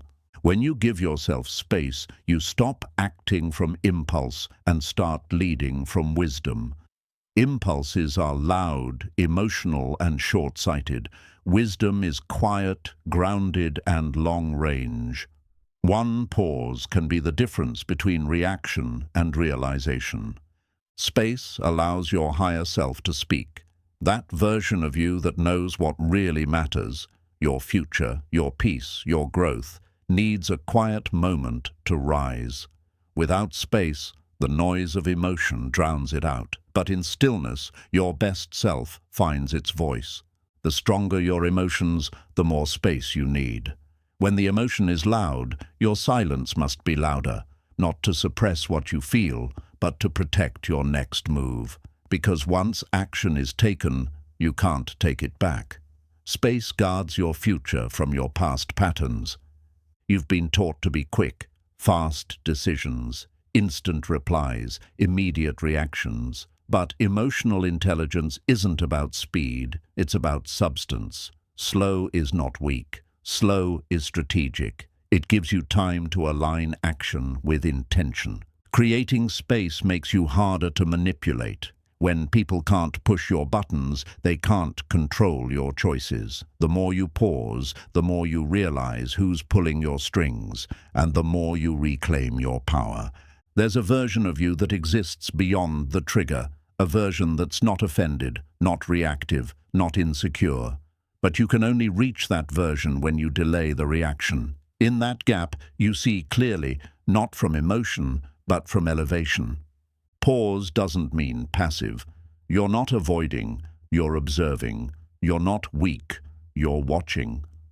That short space between stimulus and response is where you recalibrate, where you shift the outcome before it unfolds. We often assume we must do something right now. But urgency is not always truth. It's often anxiety. Space reveals the difference. It separates real threats from emotional echoes. When you learn to pause, you make better calls under pressure. Some emotions feel permanent in the moment. But they're not. Anger fades. Sadness shifts. Frustration lifts. Don't build actions on temporary states. Space gives time for emotion to settle, so your choices come from who you are, not what you feel. When you respond from space, your words carry more weight. They're not just noise, they're intentional. People trust you more because you don't rush to speak. You're selective, measured, and grounded. That's rare, and rare gets respected. You teach others how to treat you by how you respond. If you react emotionally to every challenge, they'll use that. But if you create space and respond with strength, you raise the standard. That boundary becomes your reputation. Creating space is also about respect for yourself and others. You respect your energy enough not to waste it. You respect the moment enough to approach it with care. And that respect often de-escalates what would have turned into unnecessary drama. In parenting, leadership, or relationships, your calm is the thermostat. When you react, the room heats up. But when you create space, you regulate the whole environment. That's power, not through force, but through emotional presence. People who create space build emotional endurance. They don't get exhausted by every mood swing. They don't crash from every trigger. They've trained for it. Their pause becomes their shield, and their shield becomes their peace. You may not always have the right words, but you always have the option to pause. You always have the power to take one breath, 1 second, one heartbeat before responding. That single pause can stop a storm before it starts. Space doesn't disconnect you from feeling. It helps you honor it without becoming it. You can feel anger without being consumed by it. You can feel sadness without collapsing. The pause lets you hold emotion without letting it hold you. Your space inspires others. When people see you stay calm, wait, and choose wisely, it models what's possible. Your silence teaches. Your restraint influences. Your example becomes leadership without you having to say a word. Sometimes the best thing you can say is nothing, for now. Not forever. Just until your heart catches up with your mind. In that pause, you protect your integrity. You hold your standard, and your peace stays intact. People may try to rush you into reactions, but your pause breaks the cycle. It shows that you answer to your inner values, not external pressure. That's what makes your presence magnetic. You move from principle, not panic. In conflict, space invites clarity. Instead of reacting to defend your ego, you step back to understand the dynamic. You ask, what's really happening here? And that clarity gives you leverage, not to dominate, but to direct. Your space is your reset. When life gets chaotic, step back, breathe, reground. Your pause is not a step back, it's a step inward, and from that inward stillness you can come back stronger, clearer, and more in control. Every powerful person has one thing in common. They don't react to everything. They create space. They protect their emotional energy. They pause, reflect, and respond with purpose. And that's what makes them unshakable in a world full of noise. Chapter 11. Practice mental reframing every day. Your mind doesn't see facts, it sees interpretations. And the way you frame those interpretations becomes your reality. Mental reframing is the art of shifting your perspective, not to escape the truth, but to empower how you engage with it. It's not denial, it's direction. What happens to you is important, but what you tell yourself about what happens is even more powerful. Two people can go through the same challenge, but one crumbles while the other rises. Why? Because one sees defeat and the other sees development. Reframing doesn't change the event. It changes your relationship to it. You don't control the storm, but you can control whether you see it as punishment or preparation. This shift in meaning transforms emotional weight into wisdom. Every challenge carries two stories, the one that breaks you and the one that builds you. Mental reframing is the tool that helps you choose the second story, the one where you're not a victim, but a fighter, a learner, a builder of strength. Mental reframing is a daily discipline, not a one-time decision. It's the moment you catch your thoughts before they spiral. The second you replace, "Why is this happening to me?" with, "What is this teaching me?" That one sentence rebuilds your mindset. You don't have to lie to yourself. Reframing doesn't mean pretending everything is perfect. It means choosing a perspective that empowers instead of paralyzes. You can honor the pain, but still find the power within it. Small shifts change everything. Instead of, "I'm stuck," say, "I'm being prepared." Instead of, "This is the end," say, "This is a transition." These tiny adjustments in language create massive shifts in how you feel, think, and act. Reframing turns losses into lessons. Every failure becomes feedback. Every delay becomes divine timing. Every rejection becomes redirection. When your mind knows how to reframe, nothing is wasted, because everything becomes useful. Your mind will naturally drift toward fear and limitation. That's survival instinct. But mental reframing is your upgrade. It's how you train your brain to move toward growth, faith, and solutions, even in pressure, especially in pressure. The more you practice reframing, the quicker your recovery. Setbacks don't last as long. Disappointments don't drown you. You bounce back faster because your mind isn't stuck in defeat. It's trained to seek the next possibility. Reframing helps you take your power back. You stop blaming the world and start owning your mindset. You stop asking life to be easier and start asking yourself to be stronger. That shift changes everything because it puts you in the driver's seat. Even your self-talk begins to evolve. Instead of saying, "I can't do this," you start saying, "I haven't figured it out yet." Instead of, "I'm a failure," you say, "I'm still learning." Those simple phrases rewire your self-image from limitation to potential. Mental reframing also helps you regulate your emotions. When you reinterpret an event in a more constructive way, your nervous system relaxes. You're not just changing thoughts, you're calming your body. That creates emotional resilience.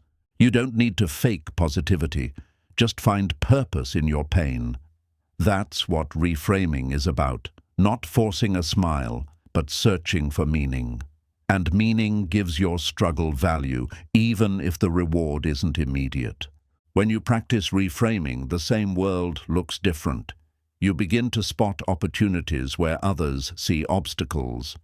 You find clarity where others find confusion. Your outer world doesn't change, but your inner world transforms, and that changes how you show up. Think of reframing as mental strength training. The more you lift thoughts into better shapes, the stronger your mind becomes. At first, it's hard, but over time, your reflex changes. You automatically reach for empowering interpretations. Reframing also improves how you treat others. When someone lashes out, instead of taking it personally, you reframe. They might be hurting. This small shift protects your peace and increases your empathy. That's maturity in action. When goals take longer than expected, reframing says, "Delay is not denial." When people doubt you, reframing says, "They don't see the vision, but I do." This mindset doesn't remove challenges. It just stops them from owning you. Reframing doesn't always feel good in the moment, but it pays off long term. Choosing a better perspective takes effort. It takes honesty, but it gives you clarity, control, and confidence when others are falling apart. Even on your hardest days, reframing keeps you afloat. It's the whisper that says, "You're not finished." The reminder that says, "This is shaping something inside you." That voice might be quiet, but it keeps you moving when everything else tells you to quit. Teach your mind to ask better questions. Instead of, "Why me?" ask, "What can I learn?" Instead of, "This is too much," ask, "Who am I becoming through this?" Questions direct your focus, and focus directs your future. The way you talk to yourself during hard moments will decide how long you stay stuck. Reframing turns moments of pain into pivots of power. You don't have to wait for life to get easier. You just have to train your mind to get stronger, one thought at a time. Mental reframing trains your brain to stop chasing what's broken and start focusing on what can be built. Instead of obsessing over what went wrong, you start asking, "What can I create now?" That shift is the beginning of all forward motion. You don't erase your past by reframing it, you reclaim it. You take moments that once caused shame or regret, and you extract lessons, meaning, and strength. It doesn't mean what happened was good. It means you refused to let it define you. Reframing isn't toxic positivity. It's powerful realism. It's saying, "This is hard." But hard doesn't mean hopeless. It's acknowledging struggle while still believing in a better direction. That mental balance creates endurance, not delusion.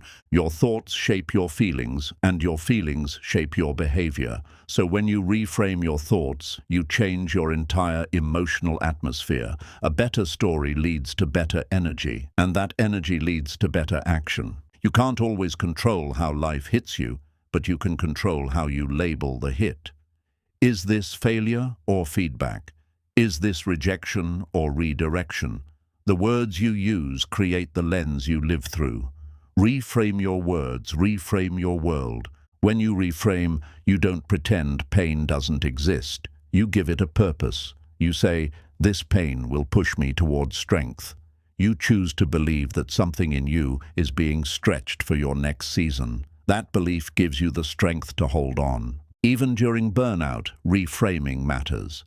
You might think, "I'm exhausted," but reframing says, "I've been giving my all. Now it's time to rest and recalibrate." That gentle shift turns guilt into self-care, and that mindset heals you faster. Every time you catch a negative thought and challenge it, you take back mental territory. You stop letting your mind sabotage your momentum. Instead, you build a habit of discipline, of looking for meaning before judgment, growth before blame. Reframing gives you hope without lying to you.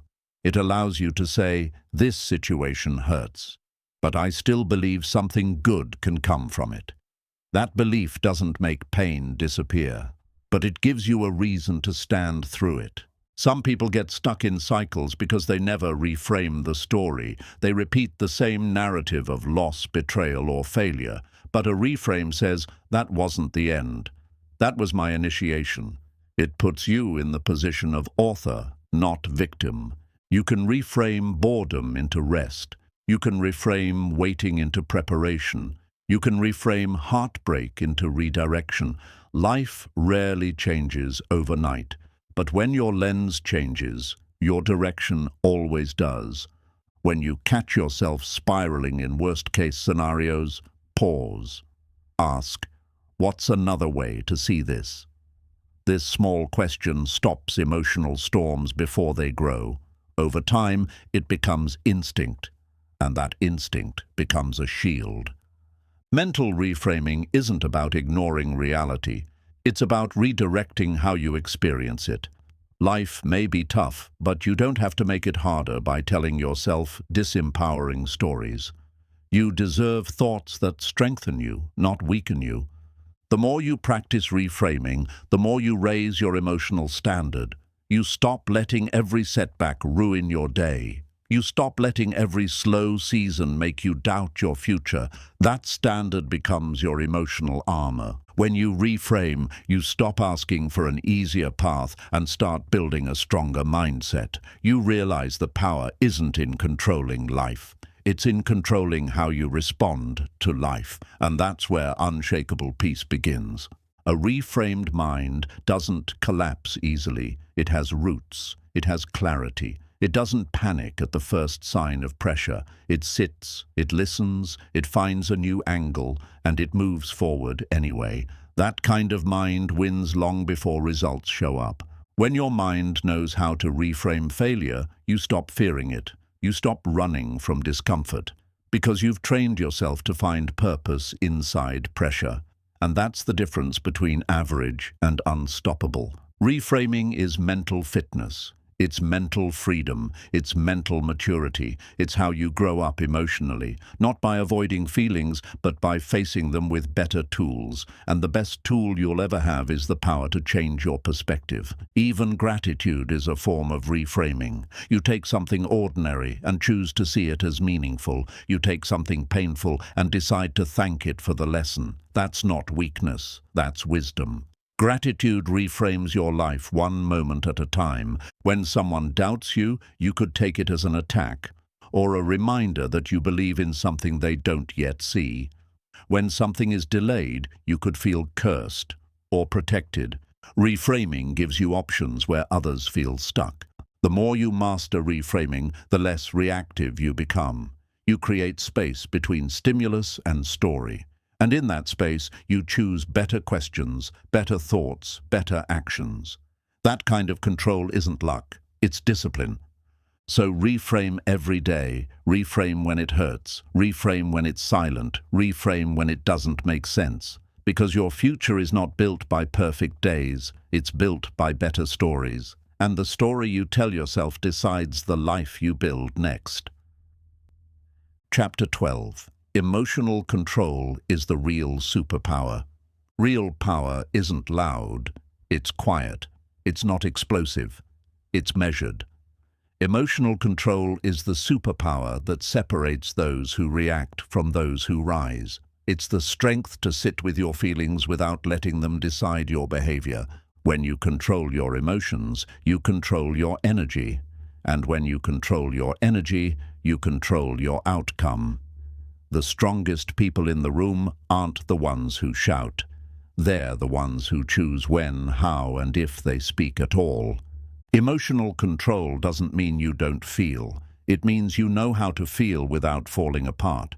It means you give space to emotion, but you don't let it make your decisions. That's not repression. That's leadership over your own life.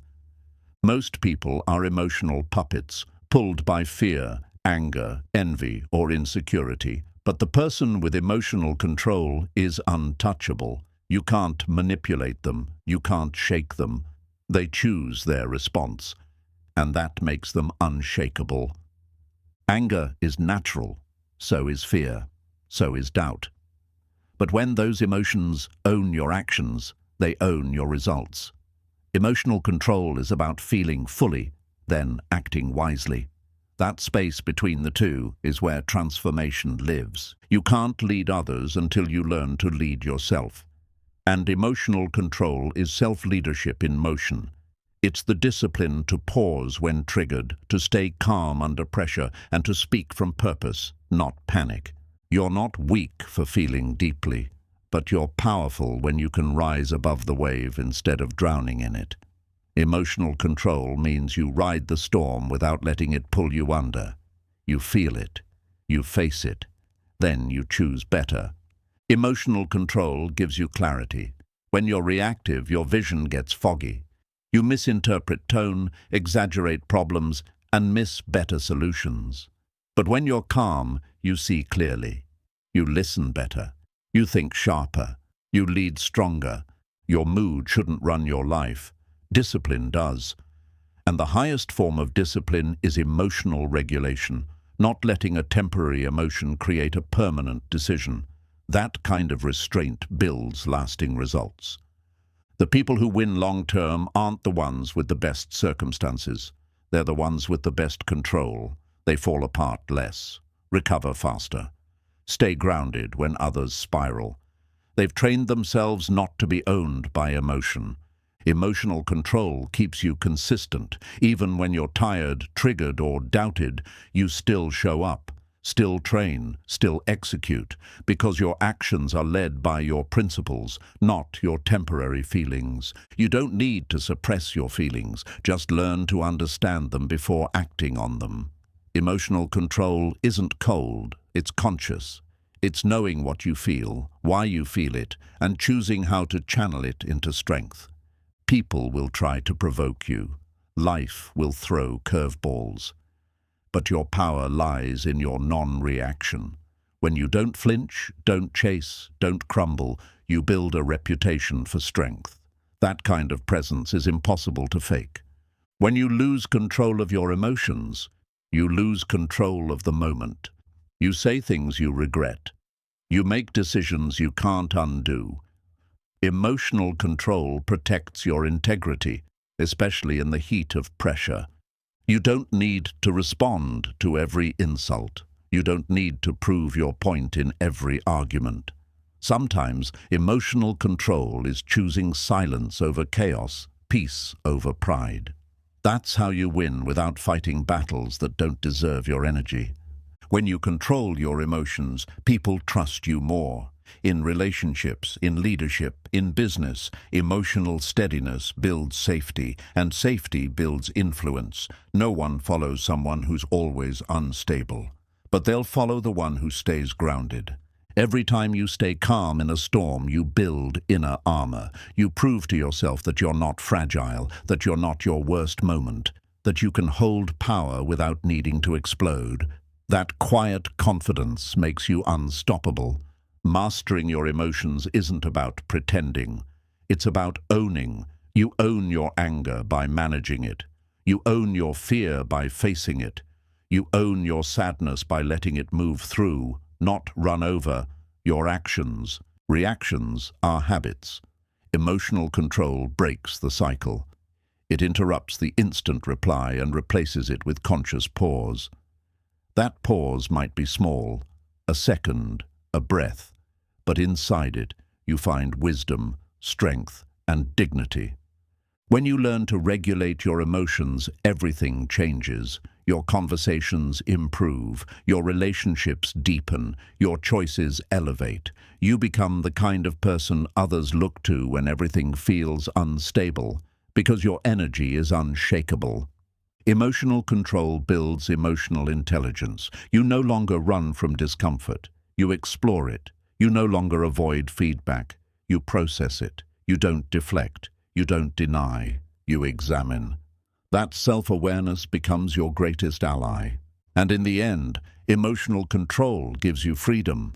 Freedom from being pulled by other people's actions. Freedom from your own triggers. Freedom to move with peace in a world that wants chaos. That's what makes it the ultimate superpower, because it gives you you. The world will test your patience daily. People will misunderstand you, disappoint you, disrespect you. But emotional control says, I don't lower my standards for temporary chaos. You choose maturity over reaction. You choose your future over a moment. Sometimes control means walking away when your ego wants to argue. You're not avoiding the conflict, you're choosing peace over pride. And that restraint doesn't make you weak, it makes you rare. Because anyone can explode, few can hold their fire. When you develop emotional control, you become unpredictable, in the best way. People can't push your buttons anymore. They can't count on your anger, your panic, or your breakdown. That makes you powerful because your peace becomes your protection. Life doesn't stop throwing curveballs, but emotional control means you stop swinging at everyone. You don't waste your energy on things that don't deserve your attention. You become more selective, more focused, more powerful. You were never meant to be ruled by emotions. You were meant to understand them, to use them as data, not dictators. Emotional control is the filter between the feeling and the final decision. And the stronger the filter, the smarter the move. Control isn't about holding in, It's about holding steady. You feel the wave, but you don't let it crash into your decisions. You feel the tension, but you don't let it explode into regret. You hold the line, and that line protects your future. There's strength in calm. Not fake calm, not forced calm, but the calm that comes from knowing you're in charge of your inner world. That kind of calm can walk into any room, hear any insult, face any storm, and still speak with clarity. When you let emotions control your mouth, you damage things you care about. You say words you don't mean. You make choices you can't take back. But when you pause, when you own the moment, your silence becomes more powerful than any reaction. Think of emotional control like emotional armor. It doesn't block the pain. It helps you carry it with dignity. It doesn't mean you're numb. It means you're trained. And the more you train, the more unstoppable you become. The world honors loudness, but the most powerful people are quiet inside. Their stillness is louder than chaos. Their calm redirects tension. Their emotional control becomes a refuge, a standard, a signal that not everything deserves a reaction. If you want to lead, love, or last, emotional control isn't optional, it's foundational. Without it, your gifts are unstable, your talents are volatile, but with it, your influence becomes consistent, reliable, respected. Emotionally controlled people don't chase drama. They don't explain themselves to everyone. They let their presence speak. And when they do speak, people listen, not because they're loud, but because their words are rooted in control. When you master emotional control, life gets simpler. You stop reacting to every opinion. You stop defending every move. You protect your mind like it's sacred, because it is. And that peace allows you to focus where it matters most. People may not remember what triggered you, but they will always remember how you responded. That response becomes your identity. Every moment is a chance to prove to yourself, I don't need to react. I know who I am. When you build emotional control, you're not just protecting your mood, you're protecting your mission. You don't let momentary emotions steal momentum from long-term goals. That discipline makes you consistent, even when motivation fades. Your peace doesn't mean you're passive. It means you're prepared. It means you've trained your nervous system not to respond to every poke, every test, every emotional spark. That preparation makes you stronger than any mood. Emotionally controlled people make better decisions. They take time, they think long, they weigh impact. Their emotions may rise, but they never rush. That slow power beats fast reaction every time. You can't stop storms, but you can anchor yourself. You can't control other people's moods, but you can master your own. And when you do, you move through life with unshakable confidence. Because your energy no longer depends on anyone else. You build emotional control every time you choose patience over panic. Every time you breathe instead of lash out. Every time you listen instead of interrupt. These are small victories, but together they build emotional mastery. Don't wait for peace to find you. Create it with your control. Build it with your choices. Protect it with your discipline. And every day you choose control, you rise higher. Not because life got easier, but because you got stronger. The world is watching how you respond to pressure. So show them grace, show them grit, show them power without noise, strength without rage. That's emotional control, and that's what makes you a force no one can shake. The real power has always lived within you, not in louder reactions, but in quieter control. Emotional intelligence is not a trick, it's a trained state of mind. And now you've got the blueprint, so protect your peace, choose your response, and lead your life from clarity, not chaos. Because when your emotions serve you, nothing can stop you.